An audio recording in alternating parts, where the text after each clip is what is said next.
ولایت نیوز میں آپ کا خیر مقدم ہے۔ جشن عید غدیر کے موقع پر ابقات الانوار شناسی کورس کی اختتامی تقریب کا انعقاد دفتر نمائندے ولی فقیہ ہندوستان اور امامت انٹرنیشنل فاؤنڈیشن کے اشتراک سے جشن غدیر اور کتاب ابقات الانوار کی آشنائی کے پہلے کورس کی اختتامی تقریب کا انعقاد کیا گیا،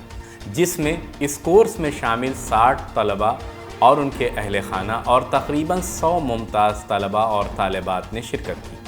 یہ کورس دفتر نمائندے ولی فقیہ کی جانب سے اور امامت انٹرنیشنل فاؤنڈیشن کے اشتراک سے انجام پذیر ہوا، جس کا دورانیہ 4 ہفتوں پر مشتمل تھا۔ اس دورے میں اساتذہ کرام نے بر صغیر میں فقہی و کلامی ابحاث کی ابتدا، مدرسہ لکھنؤ کی کلام و عقائد پر مبنی خدمات، علامہ میر حامد حسین مصنف کتاب ابقات الانوار کی شخصیت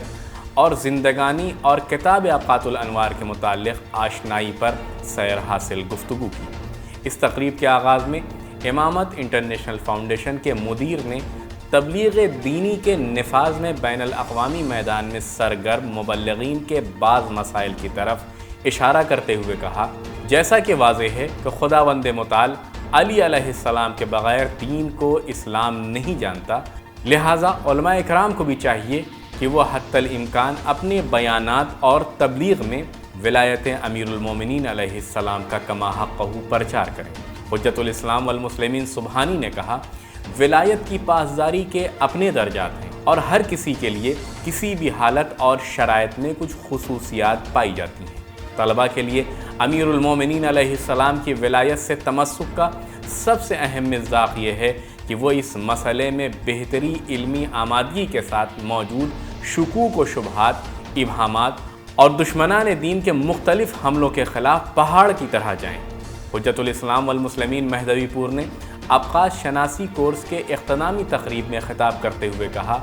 غدیر صرف ایک تاریخی واقعہ نہیں ہے، دراصل غدیر میں خالص اسلام کی حقیقت اور اہل بیت علیہ السلام کے مقام و منزلت کو بیان کیا گیا ہے۔ غدیر ہمارے حال اور مستقبل کا مسئلہ ہے کہ جس میں اسلام کے بارے میں تفکر اور جھکاؤ کی حقیقت کو واضح کیا گیا ہے۔ اسی طرح کی اسلامی اور بین الاقوامی خبروں کو جاننے کے لیے ولایت نیوز سے جڑے رہیں۔